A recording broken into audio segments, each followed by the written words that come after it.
जन जागृति साक्षरता अभियान में आपका स्वागत है। पिछले काफ़ी सारे सेशंस से हमने फॉरेन कीज़ और प्राइमरी कीज़ के बारे में जानकारी ली है। इस सेशन में हम बात करेंगे अगर किसी कारण से आपको फॉरेन की को डिलीट करना है तो वह किस प्रकार से हो सकता है। इससे पहले कि हम फॉरेन की जानकारी लें, किस प्रकार से उसे डिलीट कर सकते हैं, आइए सबसे पहले देखते हैं कि हम इसको सेटअप किस प्रकार से कर सकते हैं। इस सेशन में हम बात करने वाले हैं आइडेंटिफायर के साथ। यदि आप यहाँ देखें, हमारे पास ऐड कंस्ट्रेंट एफ की असल में एक नाम है जो हमने फॉरेन की के लिए दिया है। अगर हम किसी भी टेबल में फॉरेन की या प्राइमरी की क्रिएट करते समय नाम डिफाइन कर देते हैं तो फिर बड़ा आसान हो जाता है हमें उस नाम या आईडी के साथ आपकी पर्टिकुलर कंस्ट्रेंट को रिमूव करना। जैसे एग्जांपल के लिए मैंने यहाँ पे एक टेबल बनाया है स्टूडेंट, दूसरा टेबल बनाया है लाइब्रेरी। इन दोनों को मुझे रिलेट करने के लिए एक की बनाना है, तो उसके लिए मैं अब की बार alter table library add constraint F key नाम रख दूंगा। एफ की जगह आप कुछ भी नाम रख सकते हैं। ये बेसिक वेरिएबल्स को नाम रखने के जो नियम है वही इस पे लागू रहेंगे।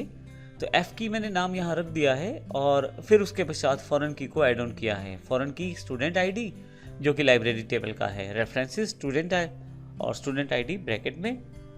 दूसरे वाला जो स्टूडेंट आईडी है वो आपका स्टूडेंट टेबल का है, तो दोनों में रेफरेंस क्रिएट हो जाएगा।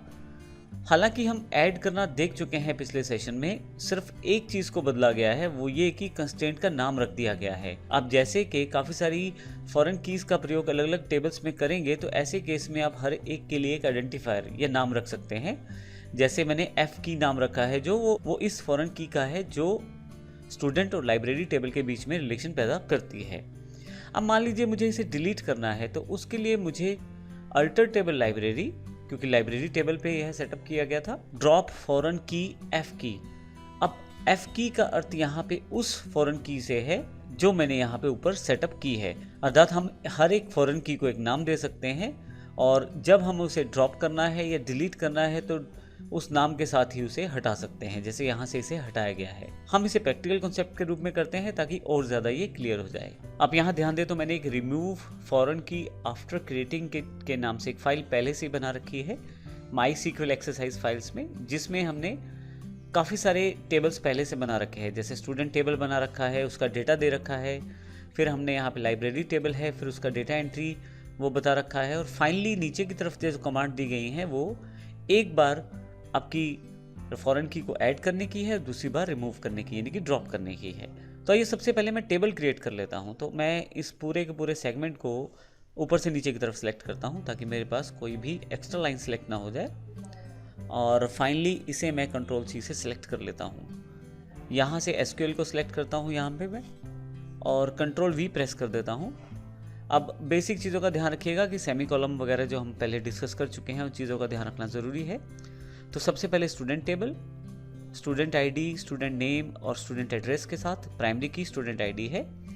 उसके पश्चात 3 रोज का डेटा स्टोर किया गया है 1 2 3। फिर टेबल है लाइब्रेरी, इसमें किसी भी तरह का फॉरेन की अभी सेटअप नहीं किया गया है, और एक फील्ड ज़रूर ऐड किया है स्टूडेंट आईडी, लेकिन ये हमारे लाइब्रेरी टेबल का ही फील्ड है और जो स्टूडेंट टेबल का फील्ड है वो अलग है, दोनों में कोई भी रिलेशन नहीं है। फाइनली मैंने इसमें रिकॉर्ड इंसर्ट किया है। रिकॉर्ड इंसर्ट करते समय बाकी बेसिक रूल्स का ध्यान रखें। मैं इसे गो कर देता हूँ। तो जैसे ही गो करूँगा यहाँ पे मेरे पास ये सारी क्वेरी सिलेक्शन में आ जाएंगी और एग्जीक्यूट हो जाएंगी। कॉलेज डेटाबेस में 2 टेबल मेरे पास है, लाइब्रेरी, मैं लिंक टू न्यू टैब खोल लेता हूँ, और student link to new tab खोल लेता हूँ। अब यहाँ पे मैं थोड़ा सा सेटअप कर लेता हूँ इसे। सबसे पहले मेरे पास स्टूडेंट टेबल का डेटा है 1 2 3, वंदना, भारती और नैना अम्बाला एड्रेस है। इसी तरह से लोकल होस्ट में मेरे पास इन्फॉर्मेशन है लाइब्रेरी की। दोनों में कोई भी रिलेशन नहीं है, क्योंकि यदि आप माउस लेके जाएं तो कहीं भी कोई भी हाइपरलिंक जनरेट नहीं हो रहा और ना आप किसी का नाम यहाँ पे पॉपअप में आ रहा है। अब मुझे इन दोनों टेबल को रिलेट करना है फॉरेन की के साथ, तो आइए सबसे पहले ये करते हैं। SQL में जाता हूँ यहाँ से मैं, और जो फाइल मैंने खोली हुई है उसी में से नीचे वाली क्वेरी सेलेक्ट करूँगा। यहाँ यदि आप नीचे आ जाएँ तो आपके पास यहाँ alter table library add constraint, फिर कंस्ट्रेंट का नाम। यह नाम एक तरह से आइडेंटिफायर है, एक तरह से फॉरेन की को दिया जाने वाला एक नाम है एफ की, जिससे मैं इसको हटा सकता हूँ बड़ी आसानी से। मैं इसको कॉपी कर लेता हूँ यहाँ से और यहाँ जाकर इसे पेस्ट कर देता हूँ। फाइनली गो कर देता हूँ और अब देखेंगे कि ये रिलेशन क्वेरी एग्जीक्यूट हो चुकी है सक्सेसफुल और रिलेशन जुड़ चुका है। इसके लिए मैं लाइब्रेरी टेबल पे आके जो मैंने अलग टैब में खोला हुआ है इसे रिफ्रेश कर देता हूँ।